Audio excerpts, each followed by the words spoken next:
தமிழொலி நேயர்களுக்கு வணக்கம். இன்றைய காலை நேர தலைப்புச் செய்திகள். தொழில்நுட்ப தகவல்களை மாத்திரம் அடிப்படையாக கொண்டு செயற்படாமல் அனர்த்தங்களுக்கு முகங்கொடுத்துள்ள பிரதேசங்களுக்கு சென்று தகவல்களை பெற்றுக்கொண்டு மக்களுக்கு அவசியமான நிவாரணங்களை உடனடியாக வழங்க நடவடிக்கை எடுக்குமாறு ஜனாதிபதி அனுரகுமார திசாநாயக்க அதிகாரிகளுக்கு அறிவுறுத்தல் விடுத்துள்ளார். அதற்காக கீழ்மட்டத்தில் இருந்து வலுவான பொறிமுறையொன்றை ஏற்படுத்த நடவடிக்கை எடுக்குமாறும் ஜனாதிபதி வலியுறுத்தினார். அனர்த்தங்களினால் பாதிக்கப்பட்ட மக்களை பாதுகாப்பான நிலையங்களில் தங்க வைத்து தேவையான உணவு மற்றும் மெலசிலக்கூட வசதி வழங்க நடவடிக்கை எடுக்குமாறும் ஜனாதிபதி ஆலோசனை வழங்கினார். அந்த மக்களுக்கு உதவி வழங்க தேவையான அளவு நிதி ஒதுக்கப்பட்டுள்ளதாகவும் அவர் அதிகாரிகளுக்கு அறிவித்துள்ளார். நாட்டை சூழ உள்ள ஆழமான மற்றும் ஆழமற்ற கடற்பரப்புகள் மற்றும் நிலப்பகுதிகள் தொடர்பில் அவதானமாக இருக்குமாறு வளிமண்டலவியல் திணைக்களம் சிவப்பு எச்சரிக்கை விடுத்துள்ளது. இந்நிலையில் சீரற்ற காலநிலை காரணமாக அவசர காலங்களில் மக்களை மீட்க 6 உலங்கு வானூர்திகள் தயார் நிலையில் உள்ளதாக விமானப்படை அறிவித்துள்ளது. குறித்த விடயத்தை விமானப்படை ஊடக பணிப்பாளர் குரூப் கேப்டன் எரந்த கிகனகே தெரிவித்துள்ளார். பலாலி, ரத்மலானே, கிகுராகுட, வீரவில, அம்பாறை, அனுராதபுரம் விமானப்படை தளங்களில் உலங்கு வானூர்திகள் தயார் நிலையில் வைக்கப்பட்டுள்ளன. கிழக்கு மாகாணத்தில் உள்ள அனைத்து முஸ்லிம் பாடசாலைகளும் இன்றும் நாளையும் மூடப்படவுள்ளதாக மாகாண ஆளுநர் பேராசிரியர் ஜெயந்தலால் ரத்னசேகர தெரிவித்துள்ளார். கிழக்கு மாகாணத்தில் ஏற்பட்டுள்ள சீரற்ற காலநிலை காரணமாக இந்த தீர்மானம் எட்டப்பட்டுள்ளதாக ஆளுநரின் ஊடக பிரிவு தெரிவித்துள்ளது. ஏற்கனவே நேற்று முன்தினமும் கிழக்கு மாகாண முஸ்லிம் பாடசாலைகள் மூடப்பட்டிருந்தன. இதேவேளை தேவைப்படும் பட்சத்தில் கிழக்கு மாகாணத்தில் மேலும் பல நலன்புரி முகாம்களை அமைக்க தயாராக இருப்பதாக மாகாண ஆளுநர் ஜெயந்தலால் ரத்னசேகர தெரிவித்துள்ளார். நேற்று இடம்பெற்ற செய்தியாளர் சந்திப்பில் வைத்து அவர் இதனை குறிப்பிட்டுள்ளார். தற்போது நிலவும் சீரற்ற காலநிலையில் மீன்பிடிப்பதற்காக கடலுக்கு சென்றிருக்கும் மீனவர்கள் தொடர்பில் தேடி அறிந்து அவர்களை பாதுகாப்பாக கரை சேர்ப்பதற்கு அவசியமான வசதிகளை வழங்குமாறு ஜனாதிபதி அனுரகுமார திசாநாயக்க அதிகாரிகளுக்கு பணிப்புரை விடுத்துள்ளார். மேலும் அனர்த்தங்களினால் பாதிக்கப்பட்டுள்ள மக்களுக்கு தரமான சேவைகளை வழங்குமாறும் அவர் அதிகாரிகளுக்கு அறிவித்துள்ளார். சீரற்ற காலநிலை காரணமாக தற்காலிகமாக இடைநிறுத்தப்பட்டுள்ள உயர்தர பரீட்சையை மீள நடத்துவது குறித்து எதிர்வரும் 29ஆம் தேதிக்கு பின்னர் தீர்மானிக்கப்படும் என பாதுகாப்பு செயலாளர் சம்பத் துயகொந்தா தெரிவித்துள்ளார். நேற்று பிற்பகல் நடைபெற்ற செய்தியாளர் சந்திப்பில் அவர் இதனை குறிப்பிட்டுள்ளார். எதிர்வரும் 29ஆம் தேதிக்கு பின்னர் வானிலை நிலைமைகளை மீள் பகுப்பாய்வு செய்து அதன் பின்னர் மீண்டும் உயர்தர பரீட்சையை ஆரம்பிக்க நடவடிக்கை எடுக்கப்படும் என்றார். வெள்ளத்தால் பாதிக்கப்பட்டுள்ள பகுதிகளில் உள்ள மாணவர்களை கருத்தில் கொண்டே இந்த தீர்மானம் எடுக்கப்பட்டுள்ளது.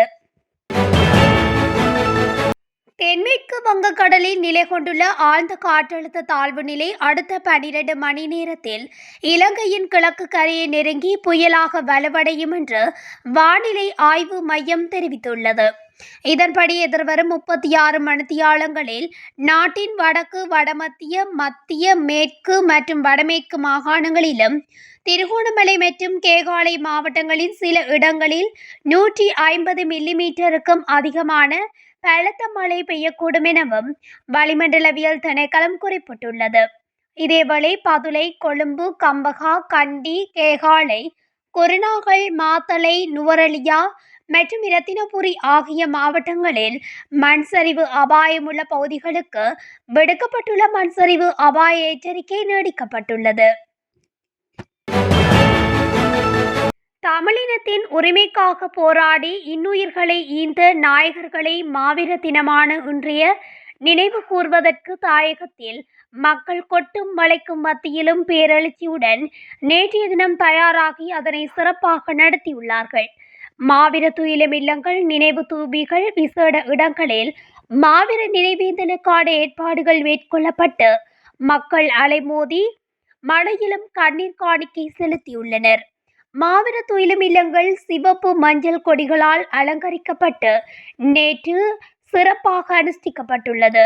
மேலும் நேற்றைய தினம் மாலை 6:05 மணிக்கு ஈகச்சுடர் ஏற்றப்பட்டு மாவீரர்களுக்கு அஞ்சலி செலுத்தப்பட்டுள்ளது.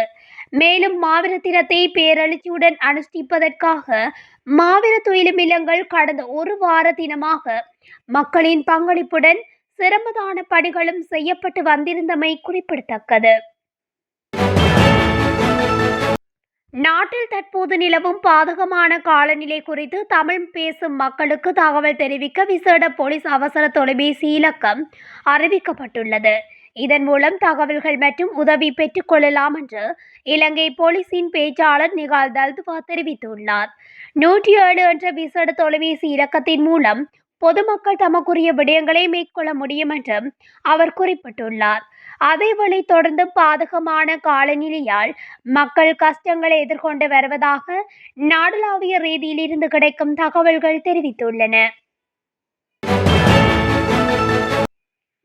ரத்தினபுரி மாவட்டத்தில் லெப்டோஸ்பிரோசிஸ் எனப்படும் எலிக்காய்ச்சல் நோயினால் அதிகளவான உயிரிழப்புகள் மற்றும் தொற்றுக்கள் இந்த வருடம் பதிவாகியுள்ளதாக அறிவிக்கப்பட்டுள்ளது.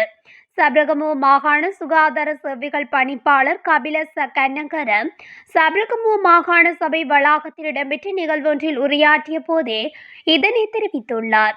மேலும் மாவட்டத்தில் மொத்தமாக 1882 லெப்டோஸ்பிரோசிஸ் நோயாளர்கள் மற்றும் 22 இறப்புகள் பதிவாகியுள்ளதை குறிப்பிட்டு நிலைமையின் தீவிரத்தை எடுத்துரைத்துள்ளார்.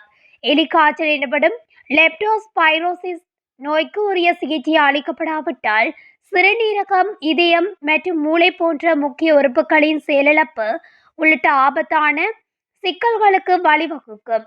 இது மரணத்தை விளைவிக்கும் என்றும் கன்னகர எச்சரித்துள்ளார். நாட்டில் தொடர்ந்து நிலவி வரும் கடுமழையுடன் கூடிய சீரற்ற காலநிலை காரணமாக பல்வேறு பகுதிகளில் பாரிய அளவிலும் பகுதியளவிலும் சேதங்கள் பதிவாகியுள்ளன. அந்த வகையில் வவுனியா நொச்சிமோட்டை பகுதியில் வெள்ள நீர் வீதியை மேவி பாய்வதால் ஏனையூடாட போக்குவரத்து பாதிப்படைந்துள்ளது.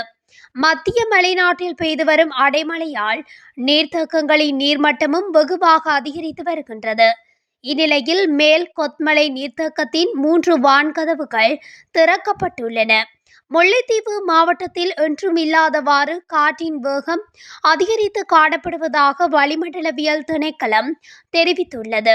கடந்த 23ஆம் தேதி உருவான காற்றழுத்த தாழ்வு நிலை புயலாக மாறி வடக்கு நோக்கி நகர்ந்து வரும் நிலையில் கடல்கள் அனைத்தும் கொந்தளிப்பான நிலையில் காணப்படுவதோடு காற்றின் வேகமும் தற்போது அதிகரித்துள்ளது. இலங்கையில் சீரற்ற காலநிலை காரணமாக 17 மாவட்டங்களின் 127 பிரதேச செயலாளர் பிரிவுகளில் 59,629 குடும்பங்களைச் சேர்ந்த 2,07,582 பேர் பாதிக்கப்பட்டுள்ளதாக அனர்த்த முகாமைத்துவ நிலையத்தின் பணிப்பாளர் நாயகம் ஓய்வு பெற்ற மேஜர் ஜெனரல் உதயகேரத் தெரிவித்துள்ளார். அதன்படி யாழ்ப்பாணம், புத்தளம், கேகாலை, மன்னார், கிளிநொச்சி, ரத்தினபுரி, பதுளை, முல்லைத்தீவு, காளி, திருகோணமலை, நுவரெலியா, அனுராதபுரம், மட்டக்களப்பு, மாத்தறை, மாத்தளை, அம்பாறை மற்றும் வவுனியா ஆகிய மாவட்டங்களில் மோசமான காலநிலையால் பாதிக்கப்பட்டுள்ளது. மினுவாக்குடி பிரதேசத்தில் 7.5 கோடி ரூபாய் கொள்ளையிடப்பட்ட சம்பவத்தின் பிரதான சந்தேக நபர்கள் 2 கைது செய்யப்பட்டுள்ளனர். கம்பகா குற்றத்தடுப்பு விசாரணை பிரிவின் அதிகாரிகளினால் மினுவாக்குடி பிரதேசத்தில் வைத்து சந்தேக நபர்கள் 2 கைது செய்யப்பட்டுள்ளனர். சீரற்ற வானிலை காரணமாக யாழ்ப்பாணம் மாவட்டத்தில் 19,000க்கும் அதிகமானோர் பாதிக்கப்பட்டுள்ளனர். அந்த வகையில் 5,545 குடும்பங்களைச் சேர்ந்த 19,200 பேரின் இயல்பு வாழ்க்கை பாதிக்கப்பட்டுள்ளதாக அனர்த்த முகாமைத்துவ மத்திய நிலையத்தின் யாழ்ப்பாணம் மாவட்ட பிரதி பணிப்பாளர் TN சூரியராஜா தெரிவித்தார். சாவகச்சேரி, ஊர்காவத்துறை, பருத்தித்துறை, நல்லூர், தெல்லிப்பளை, சங்கானை, காரைநகர், கோப்பாய், சண்டிலிப்பாய், யாழ்ப்பாணம், உடுவில், நெடுந்தீவு, கரவட்டி, வேலணை, மருதங்கேணி பிரதேச செயலக பிரிவுகளில் பெருமளவு மக்கள் பாதிக்கப்பட்டுள்ளதாகவும் மாவட்ட பிரதி படிப்பாளர் DN சூரியராஜா தெரிவித்தார். தொடர் மழை காரணமாக தாழ்நில பிரதேசங்கள் மற்றும் கரையோர பிரதேசங்களை அண்டி வாழும் மக்கள் வெகுவாக பாதிக்கப்பட்டதாகவும் தெரிவித்துள்ளார்.